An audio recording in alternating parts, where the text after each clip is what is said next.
이방교회 설립 15주년을 맞이하면서 오늘 또 귀한 자리를 지키고 있는 하나님의 백성들을 참으로 축복합니다. 하나님께서 지금까지 함께 하신 것처럼 또 주님 오시는 그날까지 우리와 함께 하신 줄을 믿고 감사의 말씀을 드립니다. 모든 교회가 부흥을 꿈꾸고 하나님께 기도하고 전도합니다.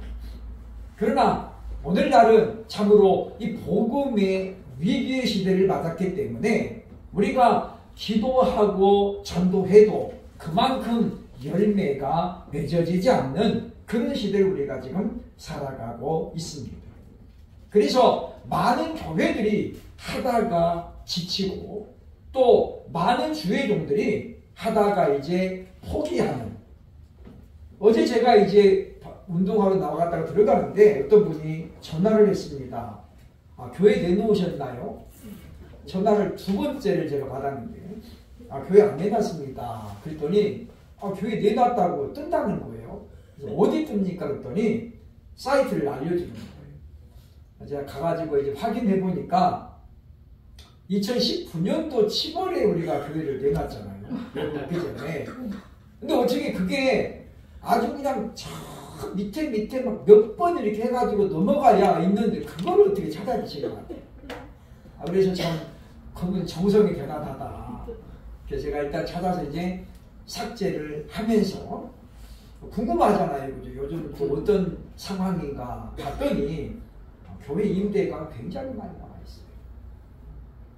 우리 동네만 하더라도 교회가 한 2-3개가 나와 있는데 보니까 제가 아는 교회도 벌써 몇 개 나와 있더라고요. 그러니까 교회가 지금 보니까 그 임대료도 우리보다 훨씬 싼데도 불구하고 내놓은 교회들이 많아요. 왜 그럴까요? 지금 어려우니까 내놓는 거예요. 뭐든지 그러잖아요. 그죠? 잘 되는데 포기하는 사람들은 없습니다. 어려우니까. 애를 쓰는데도 안 되니까 내놓는 거거든요. 그래서 우리가 그런 상황을 보면서 참 교회는 오늘 성경이 말하는 것처럼 주께서 구원받는 사람을 날마다 더해주지 않으면 교회 부흥은 참으로 어렵다고 볼 수 있습니다. 세상의 일들은 우리가 정말 부지런히 성실히 열심히 하면 이루어지는 일들이 많이 있습니다. 남들보다 좀 더 부지런하게 일하면 반드시 세워지는 거예요. 그러나 교회 부흥은 그것과는 다릅니다. 우리가 왜 기도하고 전도해도 부흥이 안 될까요? 물론 우리 교회는 뭐 다른 교회처럼 매일 전도하지 않습니다. 어떤 교회는 매일 전도합니다. 오후 3시 되면 사람이 1명이 오든 2명이 오든 일단 전도하러 나간다는 거예요. 참 대단하잖아요. 그죠? 매일같이 전도하고 주일도 예배 마치고 오후에 예배드리고 나가서 전도한대요. 그러니까 거기에 비하면 우리는 뭐 일주일에 1-2번 하면서 우리 전도했다라고 말하기는 참 하나님 앞에도 염치가 없지만 그래도 보면 사람은 나이를 먹으면서 성장하잖아요. 그죠? 우리 교회는 그러나 저절로 성장하지는 않는다라고 하는 것입니다. 원인이 있어야 결과가 있습니다. 아니든 굴뚝에 연기 날 수 없는 것처럼 우리가 부지런히 뿌리고 심어야 거둘 것이 생긴다라고 하는 거죠. 그렇기 때문에 우리가 지금 현재 열매가 안 보여도 그래도 우리는 끊임없이 기도하고 전도해야 되겠다라고 하는 것입니다. 왜냐하면 성경에 나오는 많은 교회들은 하나님의 은혜 가운데 그렇게 기도하고 전도했기 때문에 부흥의 열매를 맺었기 때문이라고 볼 수 있습니다. 모든 교회들이 롤 모델로 생각하는 초대교회 예루살렘 교회는 날마다 구원받는 숫자가 늘어나는 그와 같은 교회였습니다. 그렇다고 해서 오늘처럼 예루살렘 교회가 신도시에 있었기 때문이 아닙니다. 고급 아파트가 들어서는 그런 신도시가 아닌 예루살렘 교회는 참으로 오래된 그와 같은 역사를 가진 지역이었지만, 그러나 하나님께서는 이 예루살렘 교회를 그야말로 폭발적으로 부흥시켜 주셨다라고 하는 것입니다. 그래서 우리는 오늘 말씀을 보면서 과연 예루살렘 교회 부흥은 어떻게 이루어졌을까? 제가 올해 들어서 하나님 앞에 두 가지 소원을 가지고 기도하고 있는데, 하나는 교회의 부흥입니다. 또 하나는 바로 저의 건강입니다. 우리 모두가, 특별히 주의 종들이 건강해야 역시 또 건강한 교회를 이끌어갈 수 있기 때문이다 라고 하는 것입니다. 그래서 우리는 늘 마음을 같이하여 하나님 앞에 소원을 아뢰야 되겠다는 것입니다. 여러분들의 소원은 과연 무엇입니까? 우리 초등학교, 중학교 때는 조회 때마다 우리가 부르는 노래가 하나 있었습니다. 우리의 소원은 통일.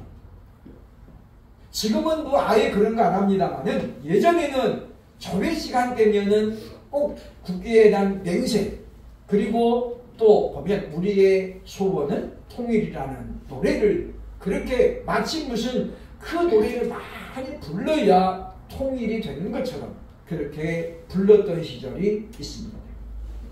여전히 우리나라의 소원은 통일입니다. 과연 그렇다면 예루살렘 교회 부흥의 비결은 과연 무엇이었을까요? 첫째로 오늘 본문 46절에 보면 모이기를 힘썼다라고 말합니다. 46절 상반절에 말합니다. 날마다 마음을 같이하여 성전에 모이기를 힘쓰고. 이 본문에 보면 두 가지 단어가 우리가 관심을 갖고 봐야 될 단어입니다. 하나는 마음을 같이 하였다라는 단어잖아요. 그러니까 마음을 같이 해가지고 성전에 날마다 모였다는 거예요. 날마다. 우리 보면 어쩌다 한번 모이는 것이 아니라 열심을 다해 모였는데, 핵심은 뭐였습니까? 마음을 같이 했다는 거예요. 이 말을 우리가 자세히 묵상해 보면 힘써 모일지라도 마음을 같이 하지 않으면 그것은 의미가 없다고 하는 거예요. 그러니까 먼저는 모이기보다도 마음이 먼저 하나 되겠다는 거죠. 그래서 같은 마음을 가지고 모이기를 힘썼기 때문에 예루살렘 교회는 하나님께서 부흥시켜주는 그런 교회가 되었다라고 우리는 볼 수 있다라고 하는 것입니다. 이와 같이 예루살렘 교회가 마음을 같이 할 수 있었던 배경은 여러 가지가 있습니다. 그들은 먼저 성령으로 충만했죠. 오순절에 임한 성령을 받은 그들은 그야말로 불같이 뜨거운 그런 믿음을 갖고 있었고 열정을 갖고 있었습니다. 뿐만 아니라 사도들의 가르침을 따라 말씀 중심의 삶을 살려고 애썼다는 것입니다.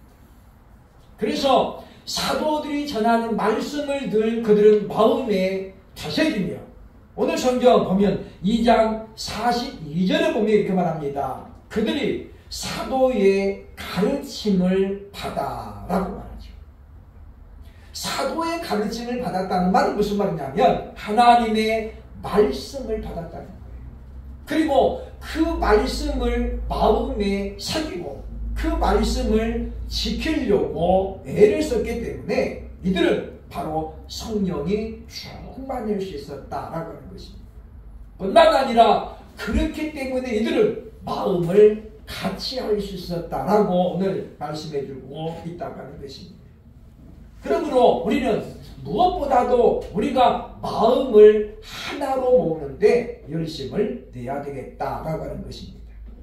전도서 4장 11절로 12절에 보면 우리가 마음을 함께하면 어떤 결과가 일어나는지를 이렇게 소개합니다. 또 두 사람이 함께 누우면 따뜻하거니와 한 사람이면 어찌 따뜻하냐. 한 사람이면 파하겠거니와 두 사람이면 맞설 수 있나니 세겹줄은 쉽게 끊어지지 아니하느니라. 그러니까 2명, 3명이라도 마음이 하나가 되면 1 더하기 1은 2가 아니라 1 더하기 1이 3이 될 수 있다고 하는 거예요. 그걸 우리는 오늘날 시너지 효과라고 말합니다. 그러니까 1 더하기 1이 1이 될 수 있어요. 왜냐? 마음이 맞지 않으면 아무리 많이 모여도 그것은 힘을 낼 수가 없기 때문입니다. 옛날에 백지장도 맞들면 낫다라고 했지만 그러나 이 백지장은 잘못 들면 어떻게 됩니까? 찢어집니다.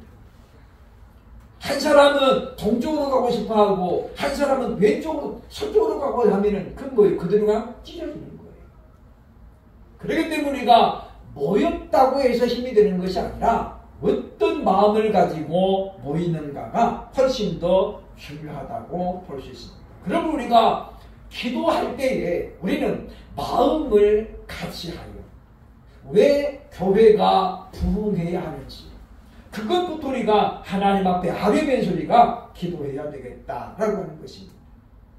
그래서 예루살렘 교회는 이와 같이 마음을 같이 하였기 때문에 어떤 결과가 있었느냐면 그들에게는 유무상통의 결과가 나타났습니다. 본문 42장 44절로 45절에 보면 이렇게 말합니다. 믿는 사람이 다 함께 있어 모든 물건을 서로 통용하고 또 재산과 소유를 팔아 각 사람의 필요를 따라 나누어 주었다. 유무상통이라는 말은 뜻은 무슨 뜻이냐면 있는 사람과 없는 사람은 서로 통한다라는 뜻이에요. 예루살렘 교회는 성령으로 충만해서 공동체를 이루고 나니까 어떤 현상이 일어났냐면 가난한 자들이 사라지기 시작했어요. 그 이유는 뭐냐면 믿는 사람들이 서로 물건을 통용하고 재산과 소유를 받아가지고 어떻게 해요? 아낌없이 나눠줬기 때문에 이런 현상은 오늘 우리가 반드시 사모해야 될 모습이기도 합니다. 우리나라 사람들이 많이 쓰는 말 중에 죽겠다라는 말이 있잖아요. 조금만 추워도 추워 죽겠네. 또 조금 있으면 아이고 더워 죽겠네. 조금만 배가 불러도 어떻게 해요? 배불러 죽겠네. 그리고 조금 더 배가 꺼지면 배고파 죽겠네. 우리나라 사람들이 가장 쉽게 사용하고 일상에서 많이 쓰는 말 중에 하나가 바로 죽겠네라는 말이에요. 우리는 좀 나누면 되는데 썩어서 버리더라도 우리는 안 나누잖아요. 그러나 예루살렘 교회가 이와 같이 날마다 부흥할 수 있었던 비결은 뭐냐? 바로 이와 같이 나눔에 있었다는 것입니다.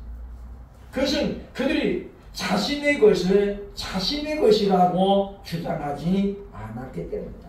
모든 것이 하나님께로부터 주어졌다는 것을 그들은 머리로도 인식하고 있었지만은 가슴으로도 인식하고 있었기 때문이다 라고 하는 것입니다. 그러므로 오늘 우리 예방교회는 이와 같이 모이기를 힘쓰되 마음을 같이 하여 모이기를 힘쓰는, 그래서 이와 같이 온전히 하나님의 도우심을 경험하는 교회가 될 수 있기를 주의 이름으로 축원합니다. 둘째로 예루살렘 교회 부흥의 비결은 46절 하반절에 보면 성도의 교제에 힘썼다라고 말합니다. 46절 하반절에 보면 집에서 떡을 떼며 기쁨과 순전한 마음으로 음식을 먹고 라고 말하죠.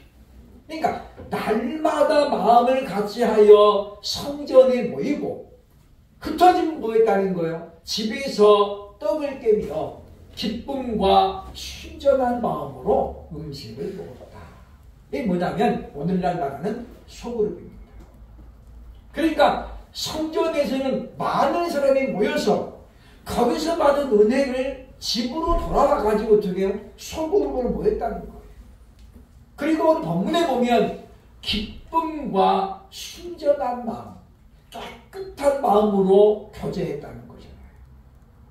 무엇인가 자신에게 어떤 이문이 남을까봐 내게 어떤 유익을 기대하고 모이는 것이 아니라 순전한 마음으로 모였다는 거죠.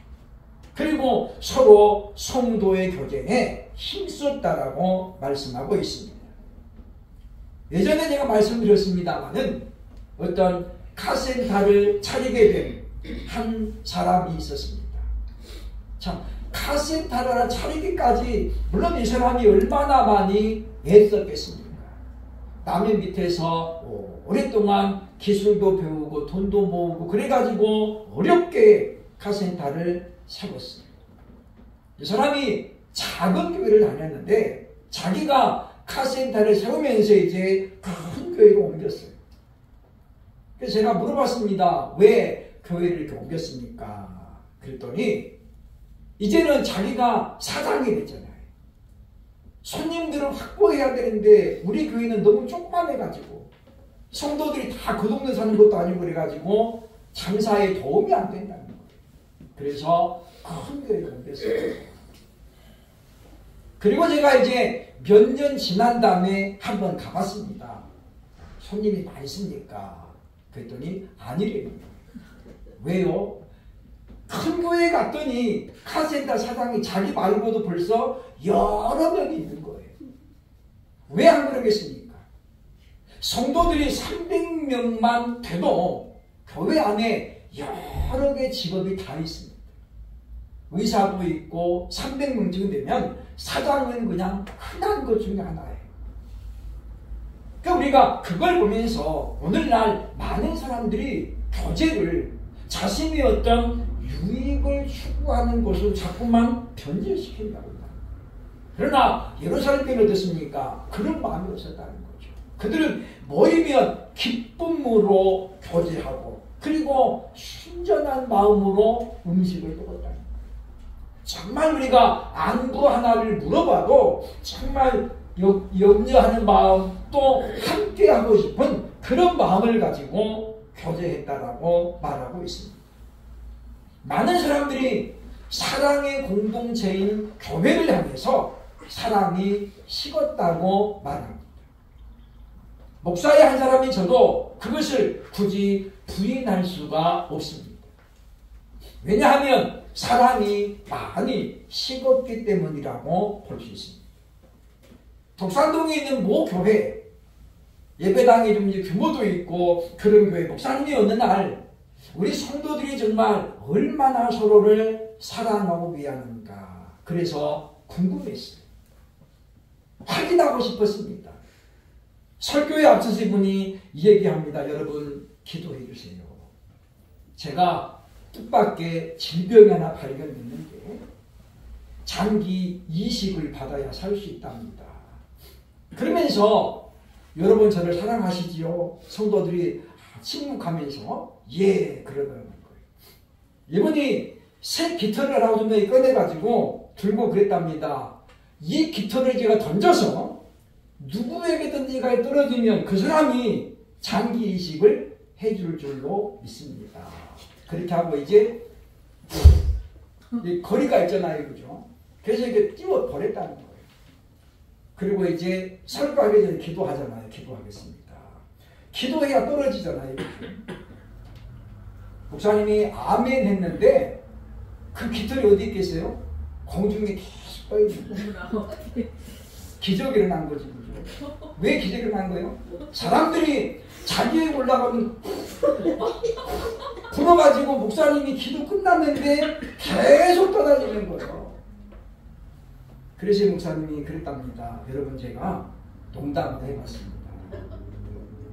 그러니까 우리가 뭡니까? 정말 말로는 목사님 사랑합니다 라고 하지만 그리고 장기 이식은 아무나 해주는 게 아닙니다.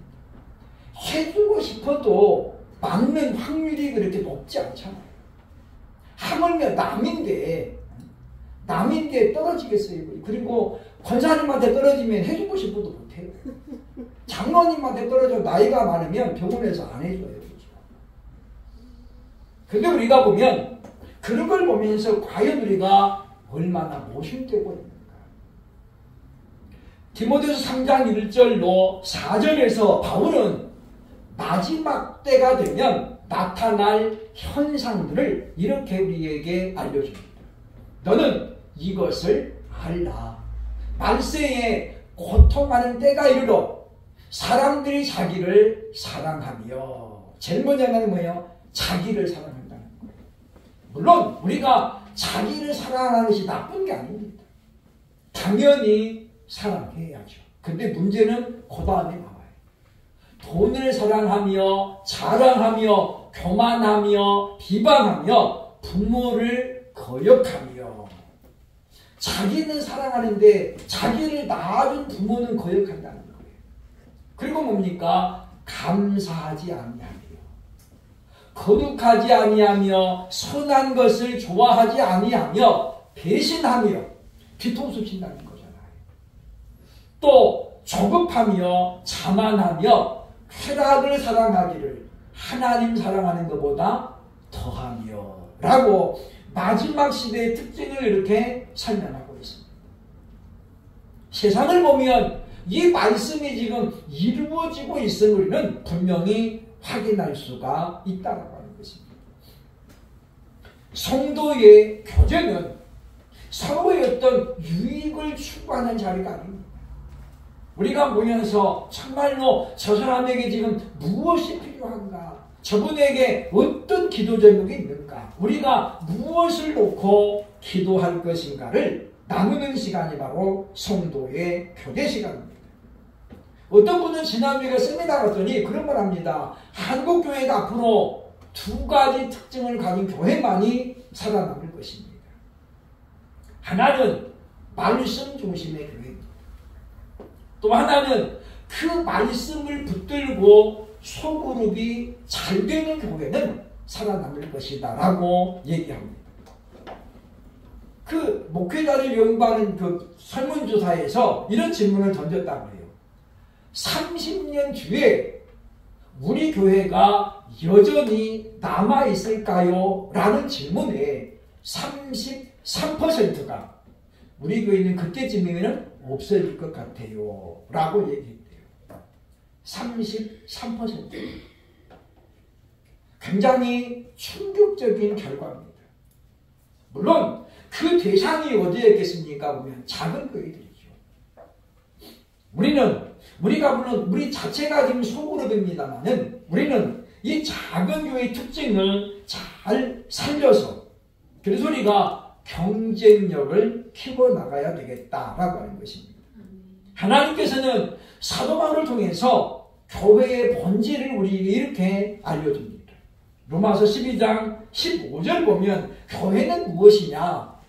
즐거워하는 자들과 함께 즐거워하고 우는 자들과 함께 우는 공동체라는 거예요. 그래서 세상하는 사람들도 기쁨은 나누면 배가 되고 슬픔은 나누면 절반이 된다라고 얘기하거든요.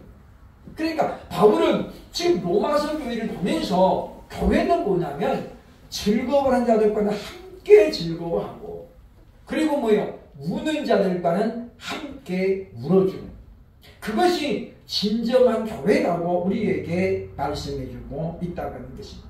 그러므로 저와 여러분은 크기와 상관없이 정말 우리가 서로 웃고 우는 그런 공동체를 이루어가는 그런 교회를 만들어갈 수 있기를 주의 이름으로 축원합니다. 세 번째, 예루살렘 교회의 비결은, 부흥의 비결은 뭐냐면 47절에 칭송을 받았다라고 말합니다. 47절 보면 이야기합니다. 하나님을 찬미하며 또 온 백성에게 칭송을 받으니. 그랬더니 결과가 뭐예요? 주께서 구원받는 사람을 날마다 더하게 하시니라. 주님은 오른손이 하는 일을 왼손이 모르게 하라 그랬죠. 한국교회는 많은 선한 일을 해오면서 그동안 그런 것을 드러내지 않았습니다. 코로나19가 터지면서 한국교회가 예배를 중지하라는 그런 명령을 받았죠. 규모가 아무리 커도 12명 이상 모이는 것은 안 된다. 여러분 기억하십니까? 식당에 밥 먹으러도 4명 이상 가면 안 됐어요. 불과 3년 전 일입니다. 우리는 이제 점점 그런 기억을 잊어버리고 살아갑니다. 언제 그랬대? 우리는 그래서 우리가 망각의 동물이라고 하죠. 그런데 부산에 있는 모 교회는 그 지역의 동네 사람들이 다 프리카드를 넣어야 되는 거예요. 이 교회는 괜찮습니다. 이 교회는 예배 드리는 거 막으면 안 됩니다. 왜 그랬을까요? 이 교회는 그동안 10년 넘도록 해마다 100명 이상에게 개암 수술을 해줬어요. 소경으로 태어난 사람, 눈 하나를 못 뜨는 사람, 이런 사람들에게 한 사람당 수백만 원의 돈을 들여가지고 수술을 해줘서 눈을 뜨게 했거든. 그런데 이 동네 사람들이 칭찬한 이유는 어디 있냐면 이 교회는 교회 다니는 사람에게만 해준 게 아니었어요. 통장이라든가 반장에게 추천을 받아가지고 불교를 믿는 사람도 해줬고, 나는 교회는 절대 안 나가요, 그런 사람도 해줬어요. 그렇게 지금 이 교회가 14년째 이 일을 하고 있는데, 그러다 보니까 사실 보면 우리가 눈을 못 뜨고 안 보인다는 거 얼마나 불편하겠습니까? 방배동에 살던 장로님 한 분이 그런 특이한 병을 앓고 있었는데, 정면으로는 아무것도 안 보이고 견면질을 해야 약간씩 보이는 거예요. 아무 이상도 없어요. 그러니까 반찬 먹을 때도 그거 보면 딸내미가 앞에 앉아가지고 3시 방향에 뭐 있고 아빠 12시 방향에 뭐 있어요. 그렇게 알려주는 거예요. 그러면 장로님이 그걸 말을 듣고 이제 다 집어가시는데, 안 보인다는 게 얼마나 불편한지. 여러분 눈 감고 1시간만 걸어 다녀봐야 되죠. 걸어 다닐 수가 없어요. 그런데 이 교회가 그동안 수천 명에게 그 일을 해줬다는 거죠. 그랬더니 사람들이 뭐요? 그걸 알 거예요. 소문이 나는 거잖아요. 그죠? 우리 누구는 저 교회에서 개안수를 해줬대. 그래서 자연스럽게 교회 부흥도 되고, 이와 같이 뭐예요? 좋은 소문이 났다는 겁니다. 그래서 하나님께서 뭐예요? 구원받는 사람을 날마다 더하셨더라. 결국은 마지막 때는 교회들이 경쟁력도 가져야 되지만 그 교회만의 특징을 살려야 되겠다라고 하는 것입니다. 그래서 우리는 전도도 물론 해야 되지만 우리가 무엇을 해야 칭찬을 받을까?